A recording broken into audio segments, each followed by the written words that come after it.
Fellow for Chinese Society and Political Economy at the Asia Society Policy Institute's Center for China Analysis. I'd like to welcome all of you to Asia Society headquarters and thank you for coming to our panel today on U.S.-China relations and the future of innovation. What is the cost to global science? Now, 100 years ago, China's contributions to global science were not recognized, let alone acknowledged. Starting in the 1950s, a biochemist at Cambridge, Joseph Needham, began a monumental project that would challenge the Western-centric view of scientific history. His monumental multi-volume work, Science and Civilization in China, showed how China had in fact played a major role in influencing the development of science in the West. Now today, there's no question that scientists, researchers, and entrepreneurs in China are making significant advances in science and technology.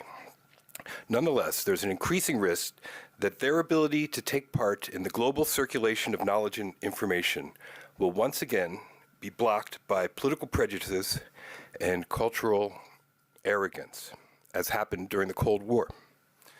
At the Center for China Analysis, our work is grounded in the belief that a thorough and nuanced understanding of what is happening in China is essential for the future.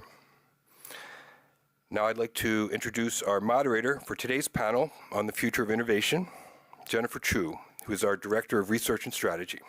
Jennifer? Great.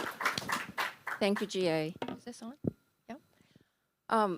So I see here before me on an early morning on a Friday, and actually Friday before Memorial Day weekend, you have all showed up. And so I know we have a dedicated audience here interested in China and U.S.-China relations, and what the implications might be for the rest of the world. So thank you for coming here today. We have a stellar panel here to talk to us about how the two scientific powerhouses in the world has been a close collaborator in science and technology up to now, but that relationship is fraying. And on top of that, the policies that the US government has started to impose on universities and also on science research within our country that might also be impacting that relationship. So you may know or not know that co-authored science papers between US and China has been the highest among any country pairs in the world until about 2017. But as we all know, geopolitical tensions, national security concerns, and political pressures in both countries have started to narrow that space for collaboration. But that bilateral collaboration wasn't just good for our two countries. It actually generated and produced global scientific goods. That era might be slipping away, however. And so we want to understand what has been happening over time due to these security concerns and due to these national security concerns and geopolitical competition. Where are we today and where are we heading forward? In China, domestically, we have seen policies that emphasize self-sufficiency in terms of technological innovation. In the US, we have also made a significant policy pivot towards export controls, visa restrictions, and also investigations like the China Initiative. But Beijing hasn't paused. They're investing billions into science, into education, into science infrastructure, what some have called a fitness club for scientific capacity.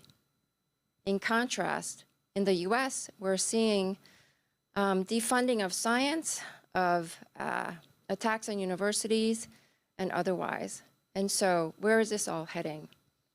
Today, we're not questioning the legitimacy of US national security concerns.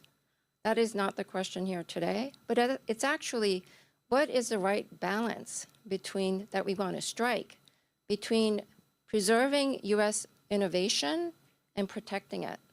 Are we striking that right balance? So I have before me an absolutely star-cast panel here that I'm excited and feel privileged to moderate. So let me introduce you to them individually. So to my right is Lizzi Li, our Chinese fellow at CCA on economy. Dr. Lee is an economist turned journalist. She graduated from MIT from a PhD program in economics before joining New York-based independent Chinese media outlet Wall Street TV. She was also the host of the Signal Live with Lizzi Lee, powered by China project.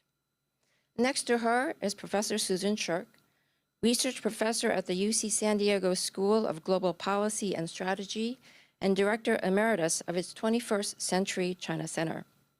She's also director emeritus of the UC Institute on Global Conflict and Cooperation. And from 1997 to 2000, Susan served as Deputy Assistant Secretary of State in the Bureau of East Asia and Pacific Affairs with responsibility for China, Taiwan, Hong Kong, and Mongolia. Next to her is Professor Yasheng Huang. He just joined us at CCA as a non-resident honorary senior fellow on economy and technology. Welcome, Yasheng. He also holds the EPIC Foundation Professorship of Global Economics and Management at the MIT Sloan School of Management. Reflecting his many years of leadership at MIT, he served on the MIT China Strategy Group that authored a comprehensive report on how the university should engage with China in 2022. Currently, he serves on an advisory committee at MIT convened by the President's office on how MIT should respond to recent U.S. federal policies. His previous appointments include faculty positions at the University of Michigan and at the Harvard Business School. Brendan Kelly is also a non-resident fellow on Chinese economy and technology at the Center for China Analysis. He most recently served as Director for China Economics on the National Security Council staff at the White House from June 2023 to July 2024.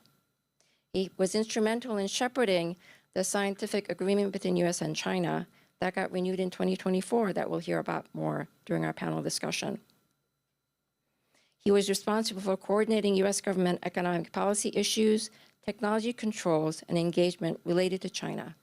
And from 2018 to 2023, he served at the Federal Reserve Bank of New York, including as acting head of international relations and country risk after leading the bank's analysis and engagement on Asia. So help me to welcome this panel members, and let us just dive in.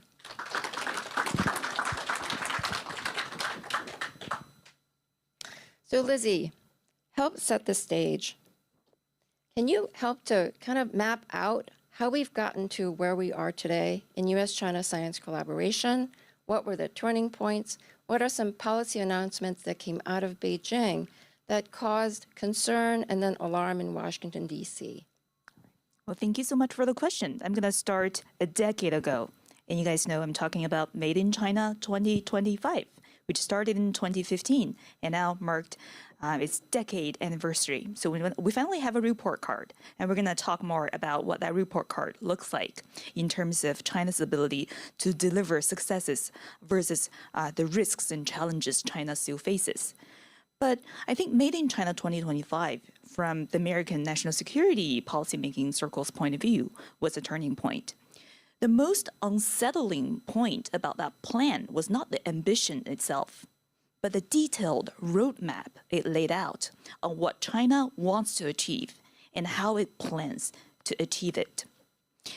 So Made in China 2025 didn't really, it's not just about abstract goals, right?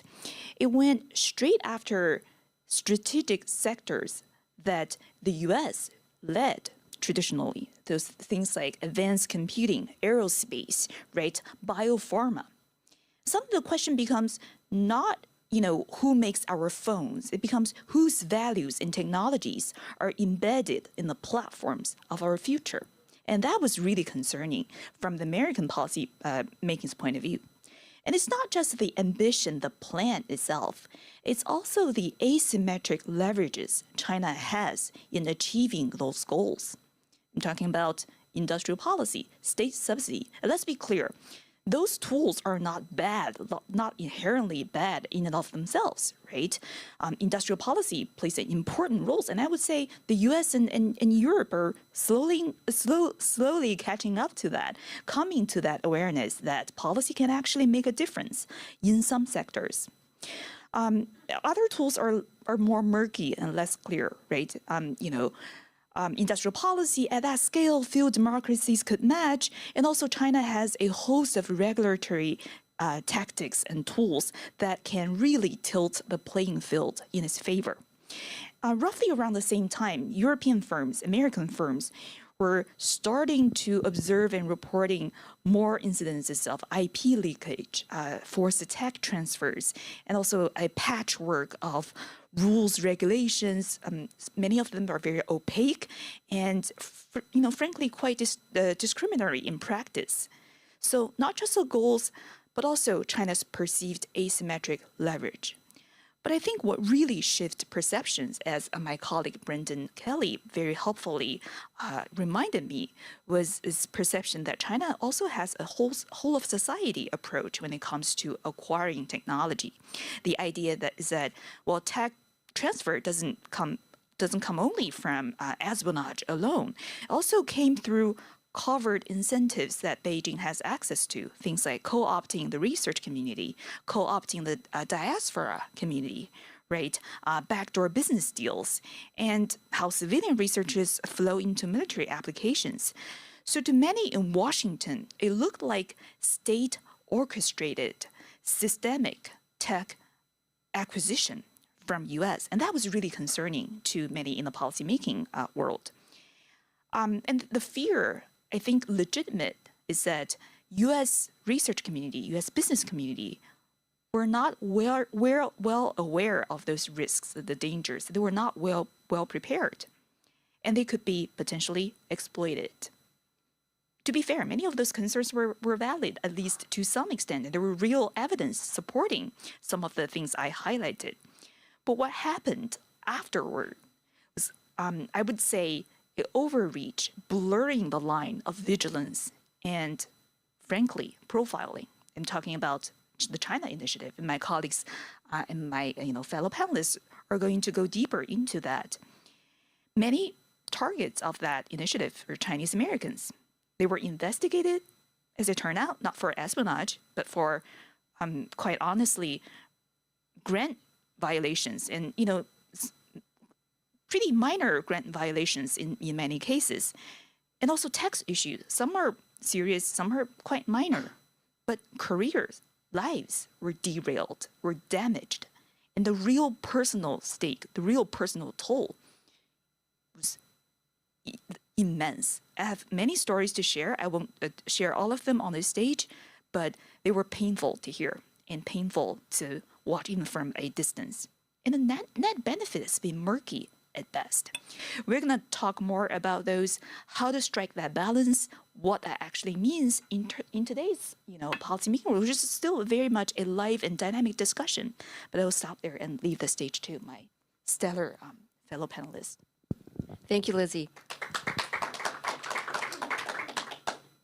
So I think, Susan, one of the cornerstones of U.S. scientific enterprise has been its ability to attract world-class talent, to attract them to research with us, to collaborate with us, to educate and to learn from.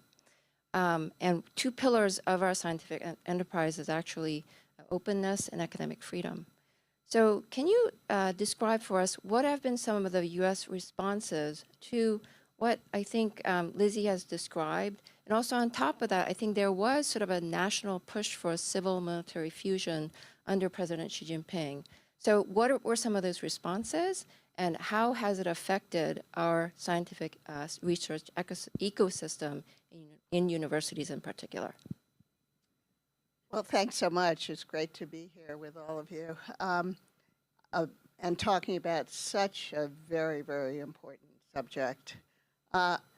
My view is that Made in China 2025 was one very important driver of American policy response and law enforcement security response.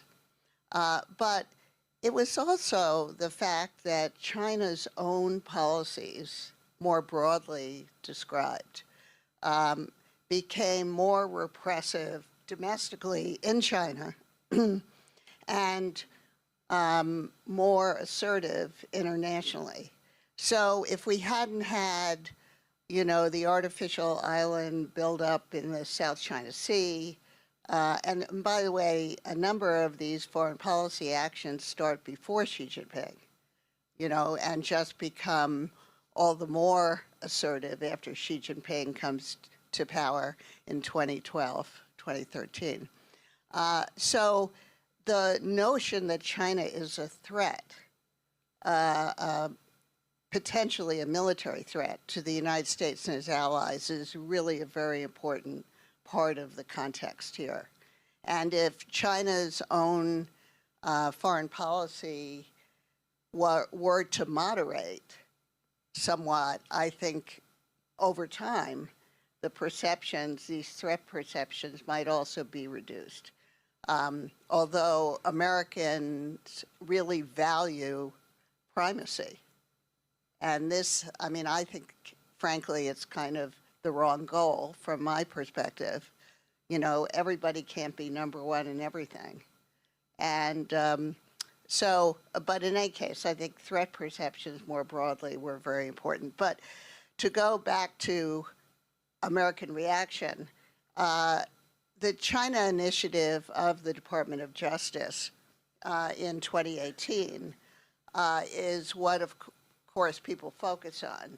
But at the same time, the largest federal funders of science, NIH, National Institute of Health, and the Department of Energy, were sending letters out to university administrators and starting investigations of recipients of federal research dollars who had had some collaboration, some time spent in China. And that led to a tremendous reaction, especially, now I'll just mention NIH. In the life sciences, Chinese and American scientists are the most active collaborators in the life sciences, and also the ones who publish in the highest quality journals. The way people evaluate what is the highest quality research is often by publication. And my colleagues at 21st Century China Center in the China Data Lab, Jia Ruixue and Molly Roberts, have a stream of research showing how successful and productive the collaborations in the life sciences were between Chinese and Americans. Of course, oftentimes including people from other countries as well. And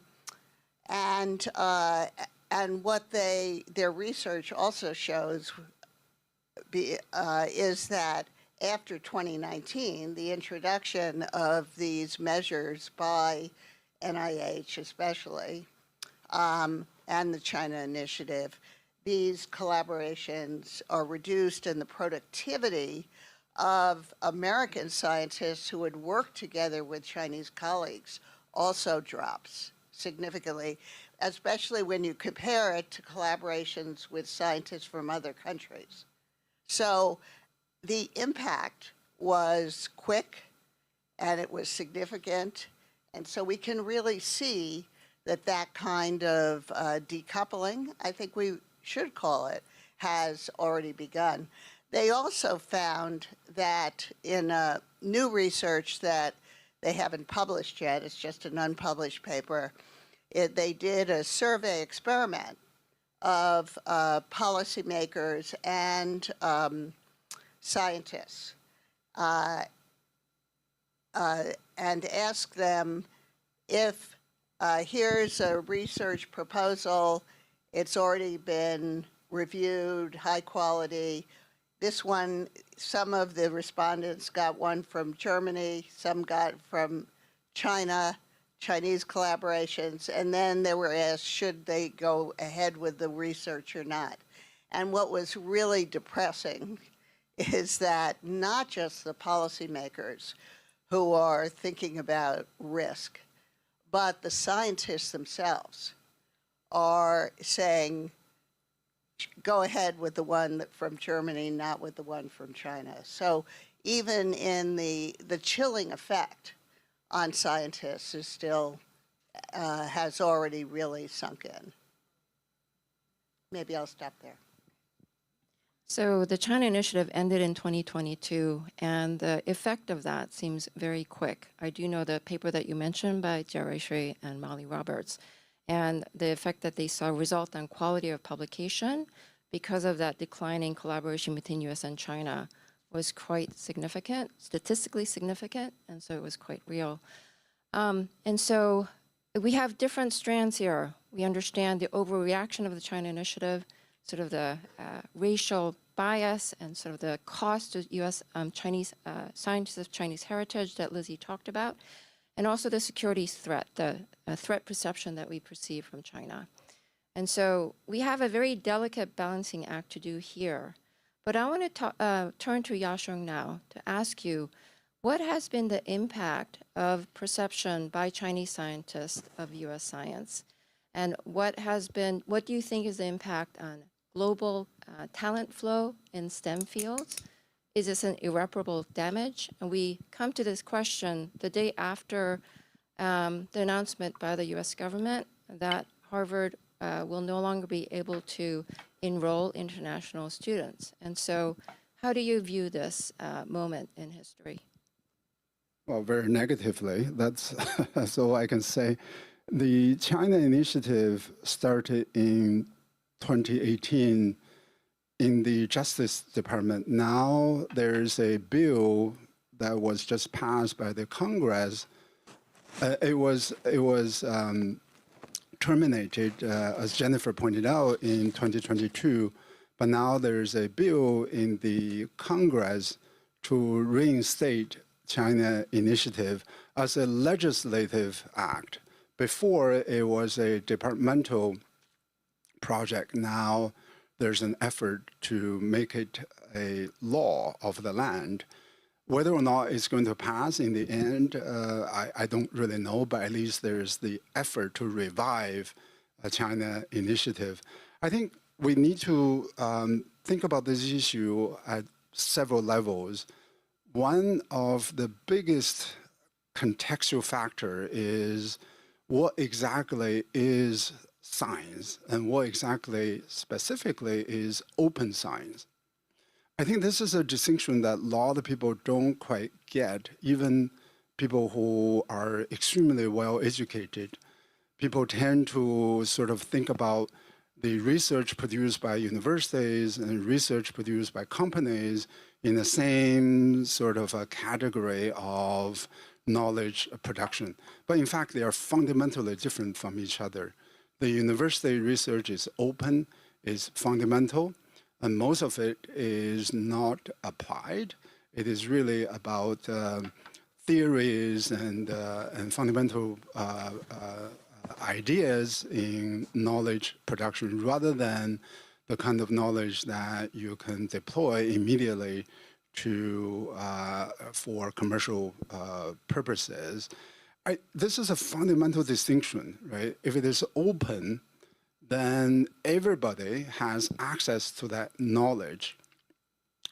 So this is where China initiative, we have to understand China initiative in that context.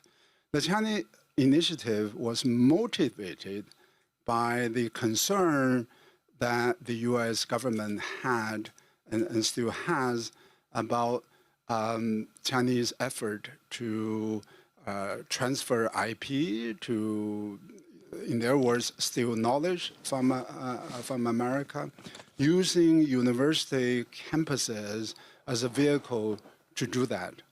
But if we understand the nature of open science, that is just not a very productive way of thinking about this issue. I'm not going to say there are no spies, there are spies, but this is almost like stealing from New York Times, right? When you have that knowledge access very, very easily if you just subscribe to the magazines. At universities, as many of you know, you can go to these seminars and nobody's going to check your ID.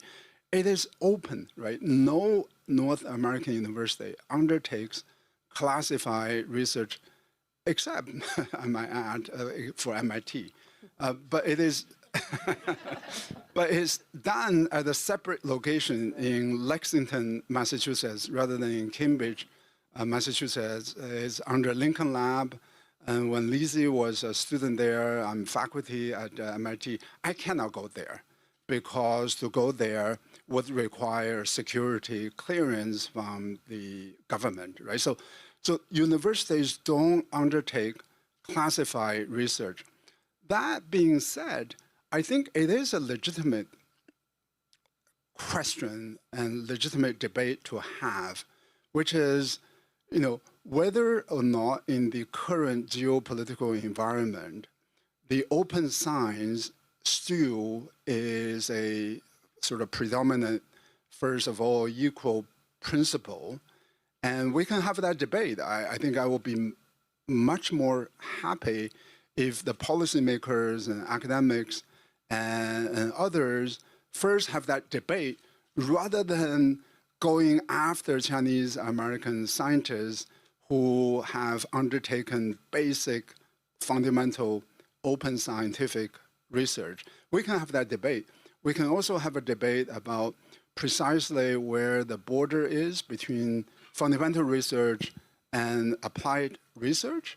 Maybe in some areas, the distinction has declined as compared with before. We can also have that debate.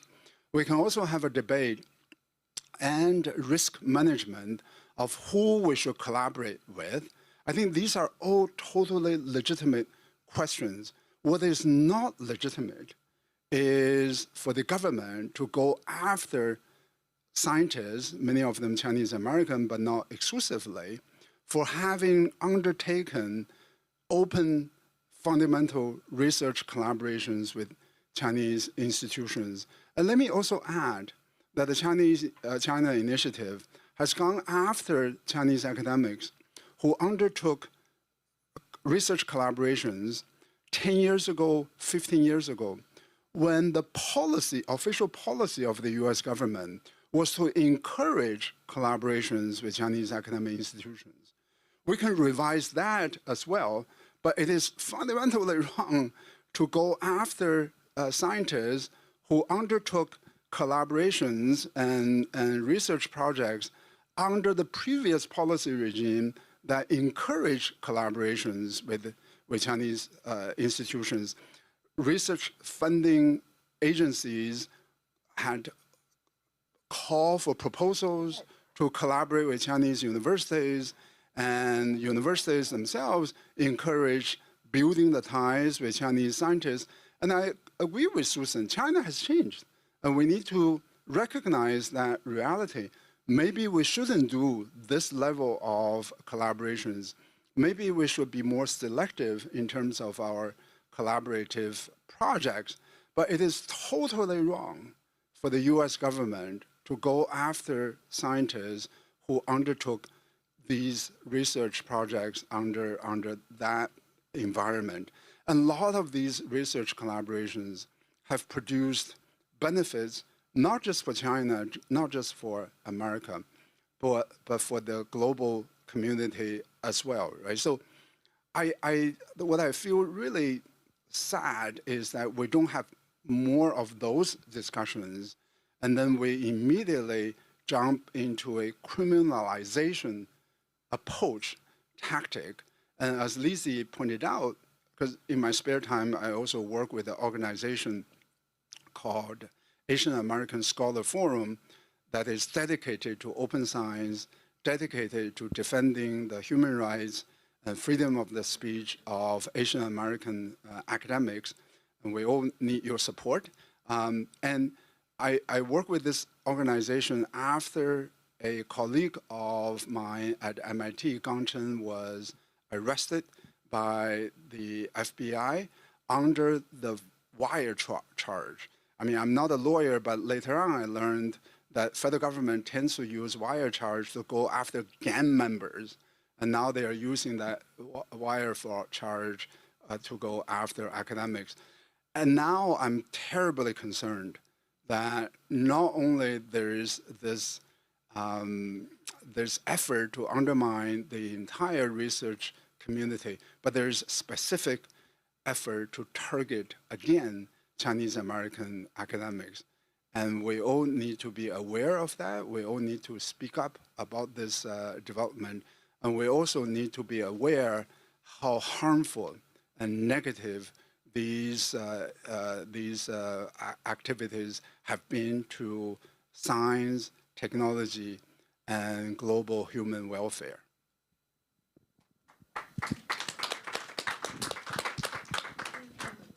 Great, Yasheng. I think you put together such a comprehensive picture of the cost, also distinguishing between open basic science, fundamental science, versus applied science, and how they differ in the university context versus more commercial context, and the wrong-headed approach, if I might say, regarding the China initiative.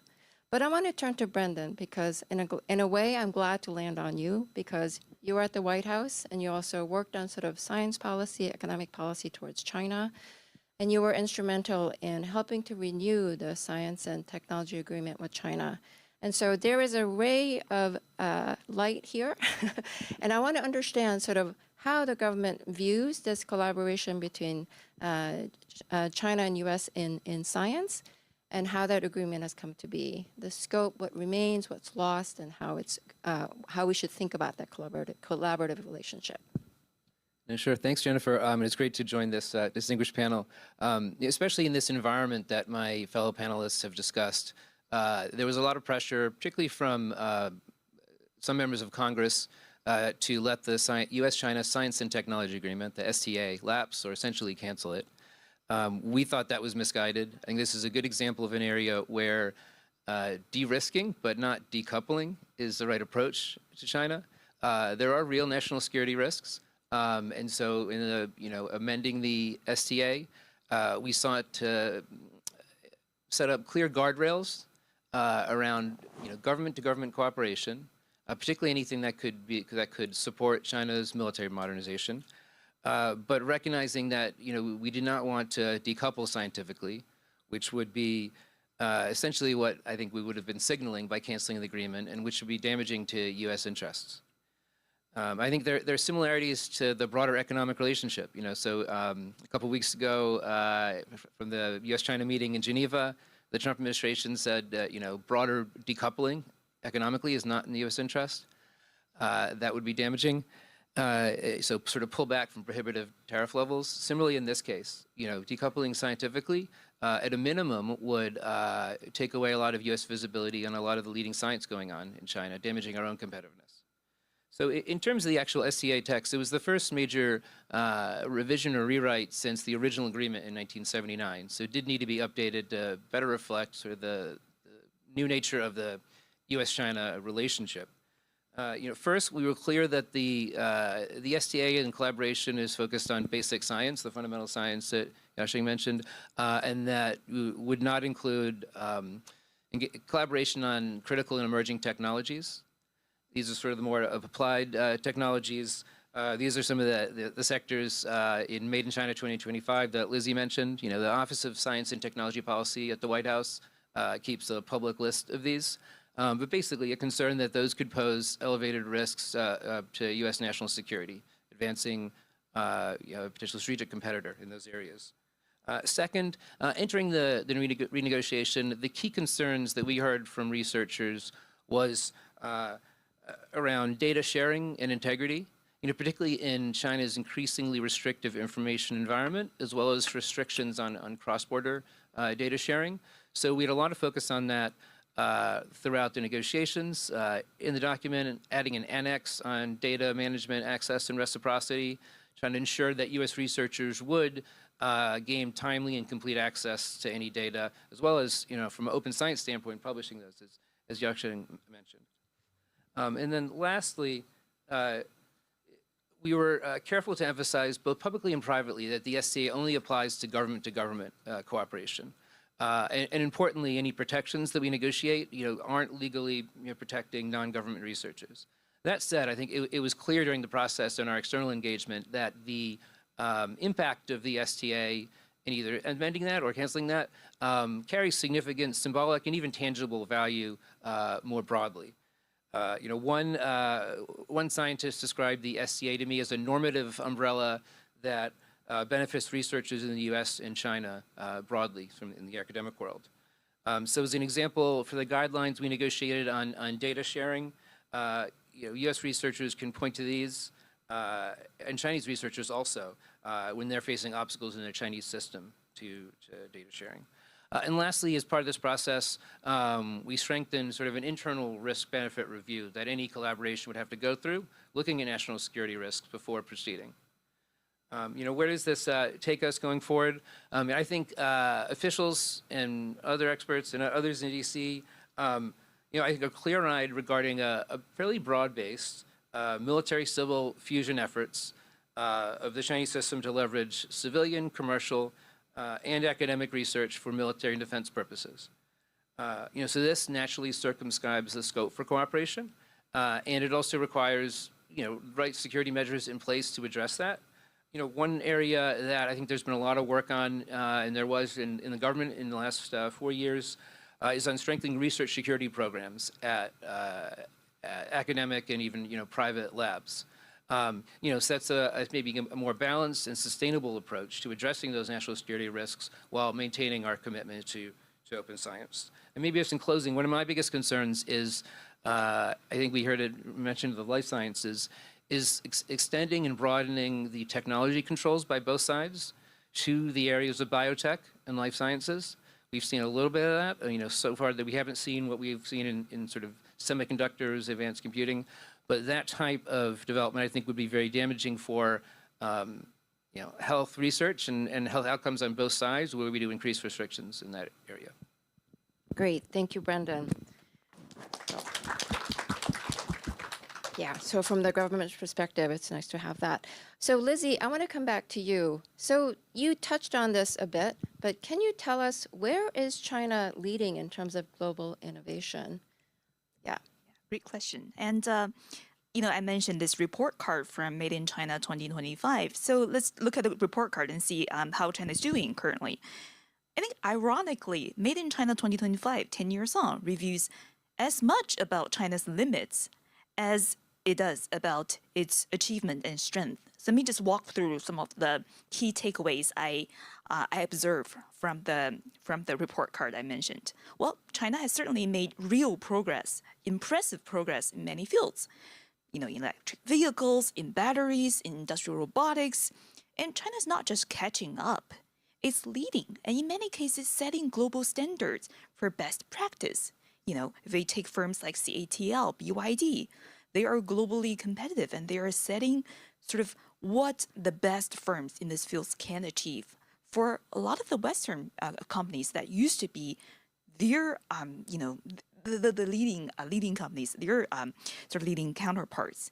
And let's talk about advanced manufacturing. I think here is a area where state policy actually delivered. So state policy delivers where private capital hesitates for good reasons. These are long-term, low-margin, infrastructure-heavy, front-loaded sectors where private investors have reason to hesitate and stay away from. And state policy, state subsidies really work here. And let's look at what China did really well. I think China showed how excellent it is at adaptation and localization.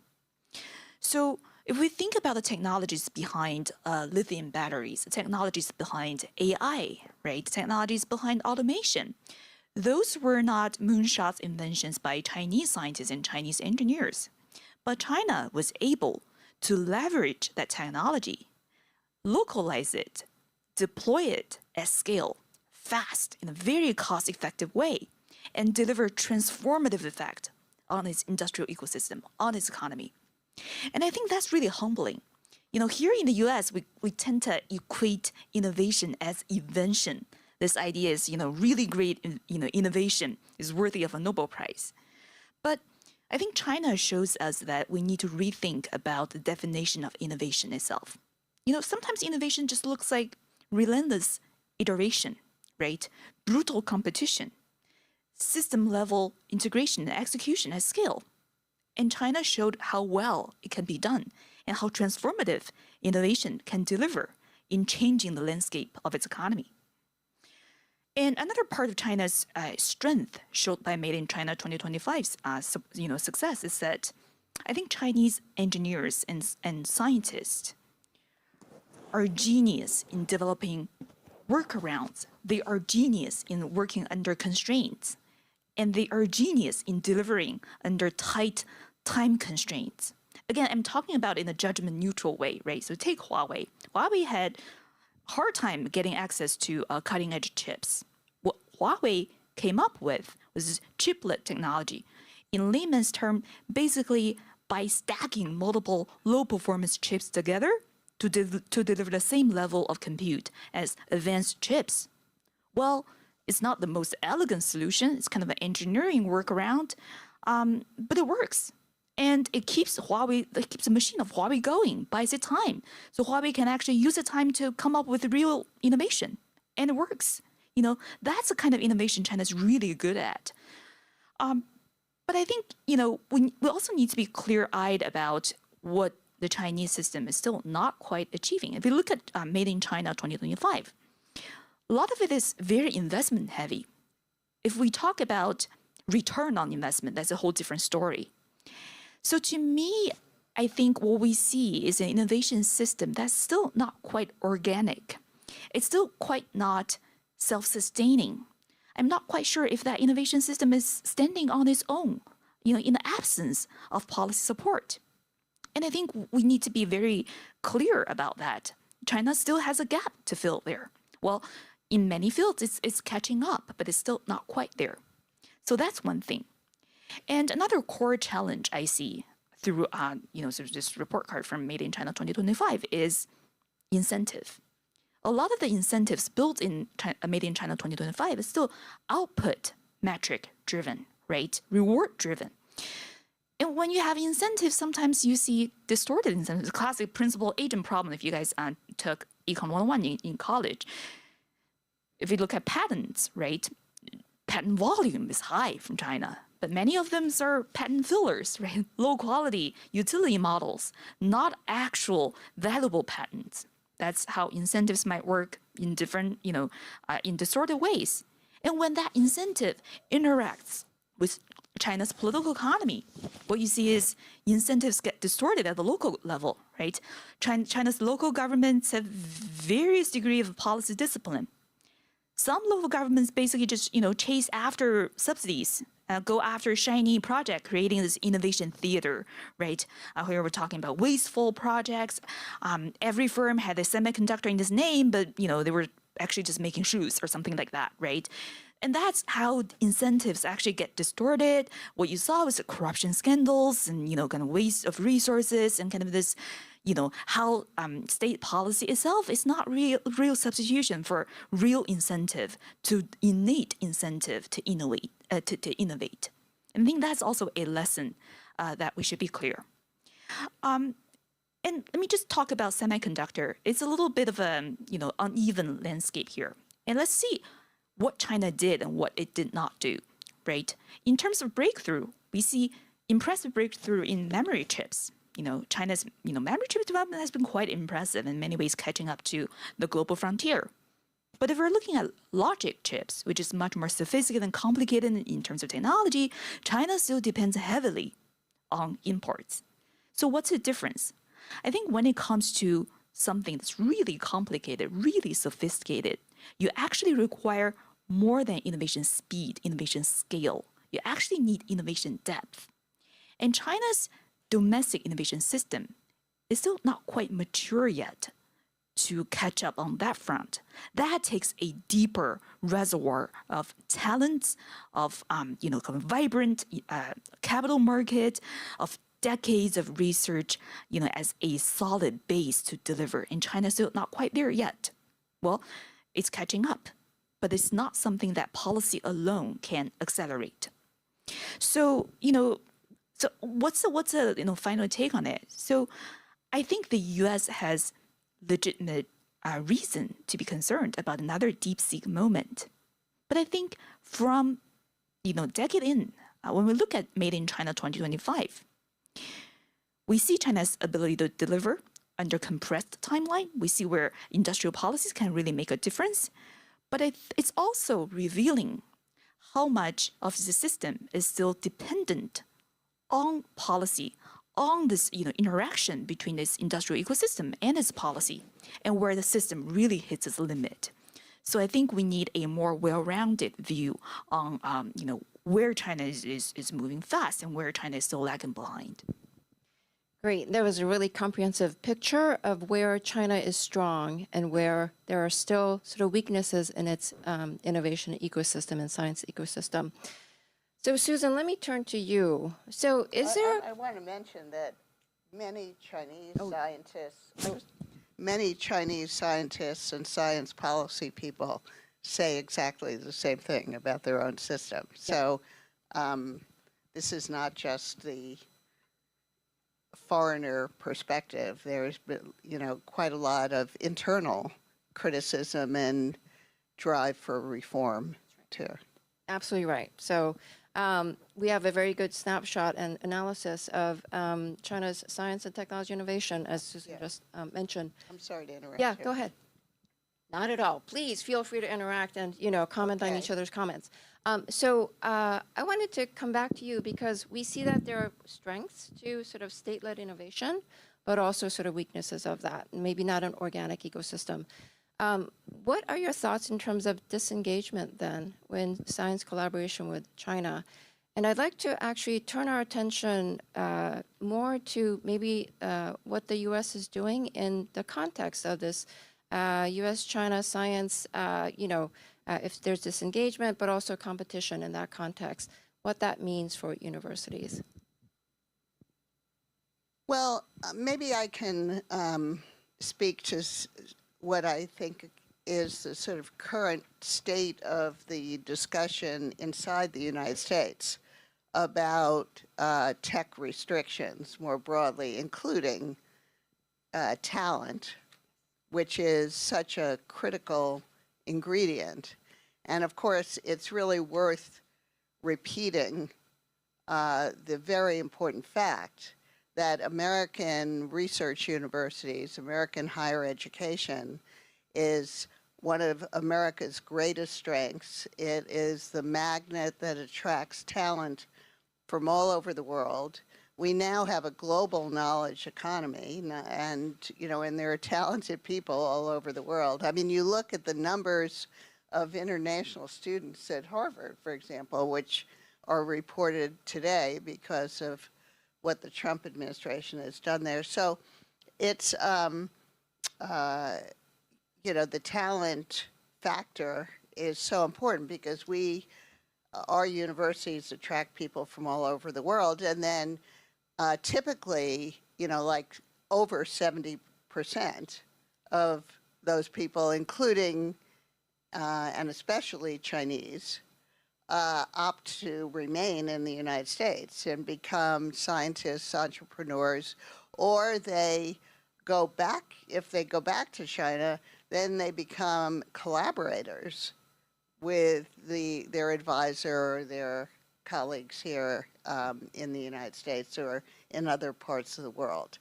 And so these restrictions, especially on talent, I'll concentrate on that, I think have really been costly because we do see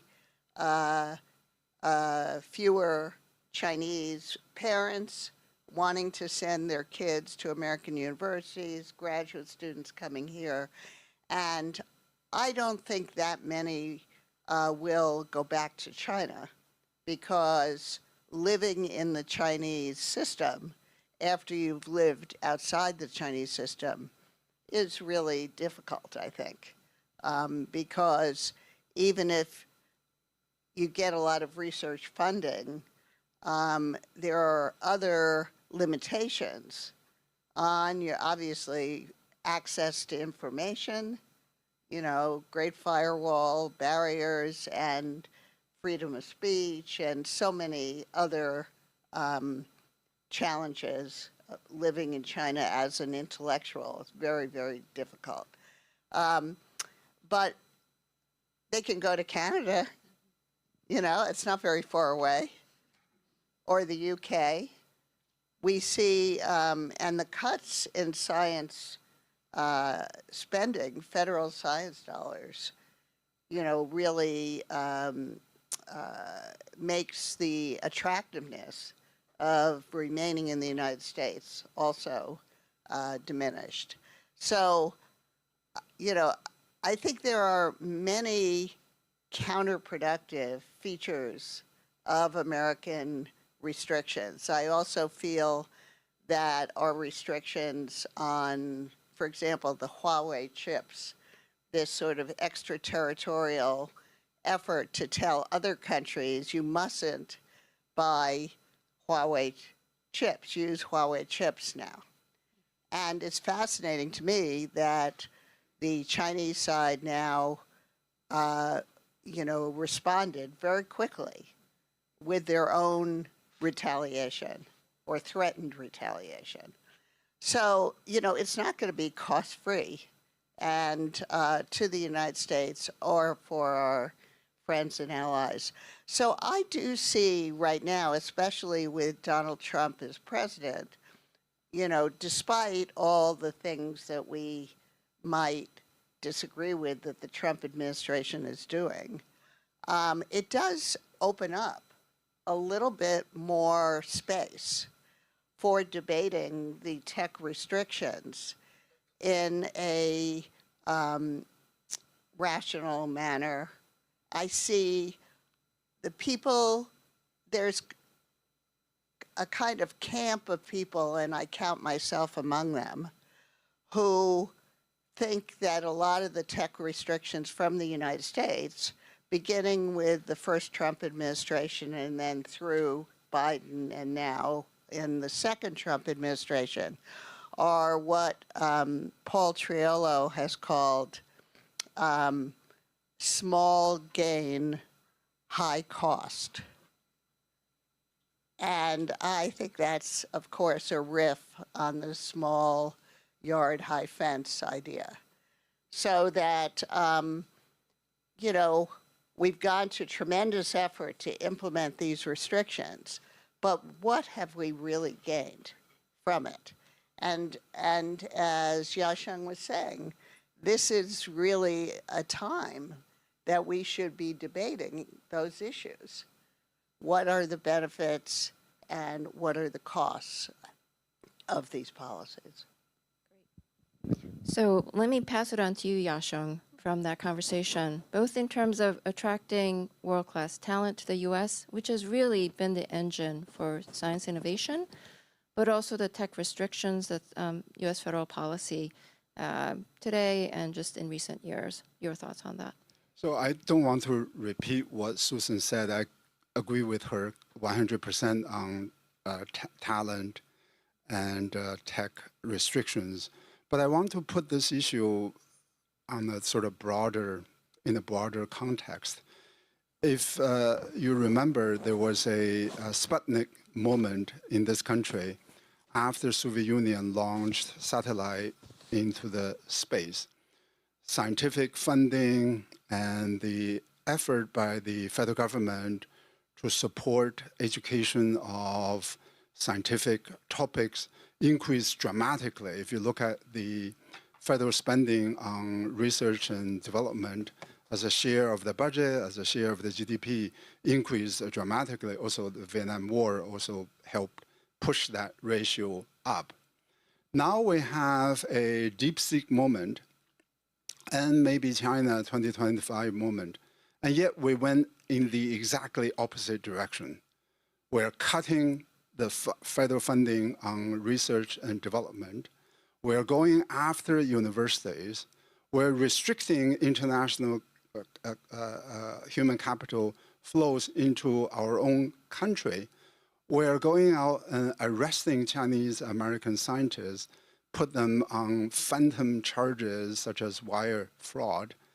I mean, does anybody rationally think this is the right way to respond to that moment?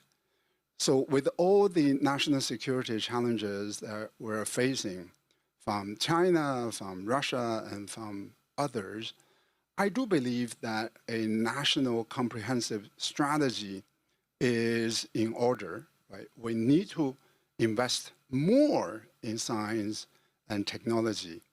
We need to have a version of industrial policy to solve the problem that Lizzi described, which is how to commercialize and scale intellectual assets coming out of research organizations into production, into commercialization. That's actually incredibly difficult. It's not that easy. And I agree with Lizzi that there is this lazy view in America that all we do is to celebrate inventions rather than scaling and the production. But the economic benefits are in the production and the commercialization of ideas rather than simply in inventions of new ideas, right? So, but look at what the Trump administration is doing. They are setting back the CHIPS Act. They are cutting down industrial policy programs. So we are hurting ourselves both on the upstream side, which is the production of science and fundamental research, and then we're also hurting ourselves on the downstream side in terms of the efforts put out by the Biden administration to scale the knowledge and technology into commercialization, into production. This is the moment we are talking about. And I think historians in the future are not going to be very kind when they look at this moment and reevaluate this rise and fall of the great powers. This is not the only moment, but this will be one of the moments where the balance of power has been decided. Okay, so on a Friday before a long weekend, Brendan, if you could, just wanted to see where you might see, are there any positive notes from the extension of the agreement or whatnot in terms of collaboration between U.S. and China, the production of global goods?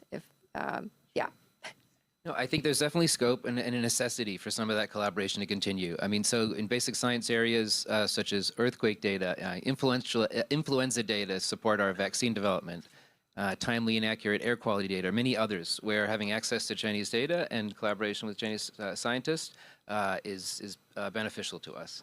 Coming back to the biomedical area, there's tremendous scope there, and again, a concern if we close off on both sides. So one prominent area is cancer research that I appreciate some of the Asia Society team and leadership has done a lot of work on in the cure for cancer. There's been some efforts to try to bring China on side with this. But between the U.S. and China, I think we have 40% of global cancer patients. The access to the information on that data pool, ability to harmonize or accelerate clinical trials between the two largest economies, but the two largest, essentially sources of those patient populations and data could provide real benefits and save, by some estimates, hundreds of thousands or millions of lives over time. So I think some people on both sides, do appreciate that. I'm optimistic there can be continued discussions to try to keep in place cooperation in some of those areas where it's of mutual benefit. If you would be willing to stay and ask some questions, I think that would be fine. Okay. Oh, sure. You want to be the first victim? Doesn't take me long to come up with the question. I'm known for that. Hi, David Zweig, friend of many of the people on the panel and researcher on human talent. One thing that, and I noticed this once when I heard Yasheng speak, I think you have to go back a bit further, and I think you have to go back to 9/11. And I think you have to go to the national security laws that came out of that. And since that date, the National Security Agency collects 1.8 billion emails a month coming in from overseas. And it then passes any names. I mean, that's how Xiaoxing Temple was discovered. They found, the National Security Agency found that there was a reference to some kind of technology. They then passed his name on to the FBI. The FBI misread the technology and then kicked his door in, right? And my understanding is that the reason that the cross-border, cross-Pacific collaboration has dried up is because of that problem, which is if you're sitting in China and you have a student who is your student working in the United States, you know that if you do collaboration with him in any kind of field of technology, he is potentially going to be investigated by the FBI. And I think that's, when you want to go back to a problem, that's sort of the source of the problem. And so what, in fact, we've seen is that Chinese researchers in the U.S., I've collected NIH data, and the NIH data show that Chinese scholars, such as yourself, in the United States won't collaborate with Chinese scholars across the Pacific, but their new co-Is or their co-PIs are Chinese scholars in the United States. And so there has been an adjustment. If you look at the NIH data, which I did, that the adjustment is that the cross-Pacific collaboration has dried up completely. The China initiative has been remarkably successful. But part of the reason it's successful is people on both sides are scared. And they're scared that any kind of collaboration is going to trigger. So I just would, call on you, Yashang. I mean, I respect you greatly, but I would, in your organization needs to focus even more, I think, on Section 702 under the, what's the law, the security, I'm sorry? It's similar to the Patriot Act, but it's Section 702. And Section 702 just got repassed by, even under the Biden administration. So I would put that out there. If it wasn't a comment, or a question, I'm sorry. We'll just have one more question after this. Thank you, very nice, and I always love hearing you, Brendan. Noah Lehrman from the Minor Metals Trade Association. You've touched a little on some of the negative impacts of Chinese responses to some of U.S. policy, and even a little bit, I think, on critical minerals, technology, and export restrictions. I think you've also touched on some of the potential for the Geneva negotiations to create some openings. Do you think the subsequent trade negotiations do present an opportunity to have some more constructive dialogue and progress on these issues? Is this a question for Lizzie or for? For whoever wants to answer. Well, yes. I think I'm watching to see what the follow-up is. And I was encouraged that the USTR, Jameson Greer, apparently met Li Changgang, the Chinese trade negotiator, at the margins of the APEC trade ministers meeting in Seoul. And I hope they are developing a game plan for follow-up negotiations, perhaps at the working level, and then move up. And it could be nudged along by a phone call between Xi Jinping and President Trump. But, I mean, they wouldn't be negotiating anything, believe me. But it would say, well, this is good, we're moving in the right direction, whatever. And then, but on the tech side, I think the tech issues are still looming out there. And nobody really is clear about what the Trump administration's approach will be. But I can predict that the Chinese side is not going to deliver the earlier purchase commitments from the first Trump administration trade deal, which probably the U.S. side will demand, or even more purchases and other concessions from China without having its own asks. And I expect that its own asks will focus quite a lot on the tech restrictions? So I want to respond to David's observation and question. I think definitely there's a fear factor after the China initiative, and the research output drop that colleagues of Susan have documented is the other side of that equation. The Asian American Scholar Forum has conducted survey research on this topic, and really just incredibly high percentage of the Chinese American academics feel that the fear factor, right? So, and even on the part of the young graduate students who didn't have any history of collaborations with China, even they feel this fear factor. I think, David, you brought up another very important point. We do criticize China initiative, which was 2018, but this thing goes way back. When Ho Li in the 1980s was prosecuted, and Xi Xiaoxing, that was 2015, that was under the Obama administration.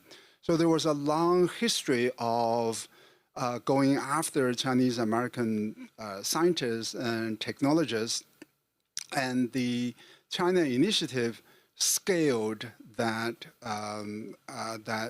prosecution effort, right? So that's the difference between the China initiative and the previous activities. Another thing I want to add is that David also brought up the point about 9/11. That's true. I agree with you in terms of the privacy, in terms of monitoring of the telecommunications.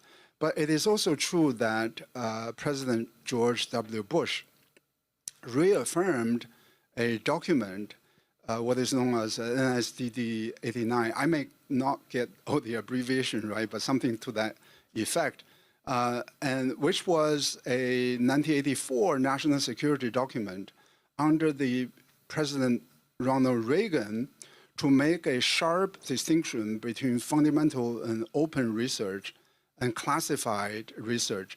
And they identified this middle area, the sensitive technology, then that area of technology should be subject to export control. After 9/11, at that time, the concern was not about China, but it was really more about Middle East. That distinction was reaffirmed in the strongest possible terms by National Security Advisor Condoleezza Rice and by President George W. Bush, right? So even in that environment, after 9/11, there was a recognition of the importance and the spirit of open science and fundamental science, the kind of recognition that is completely lacking today. And this is really, really worrisome. Great. I think we will wrap it up there, but Yashun, you summarized very well sort of the confusion and sort of the blurry line between open fundamental research and what's applied research and what the Chinese scientists are going through today in the US. So thank you very much for staying with us until the very end on this very important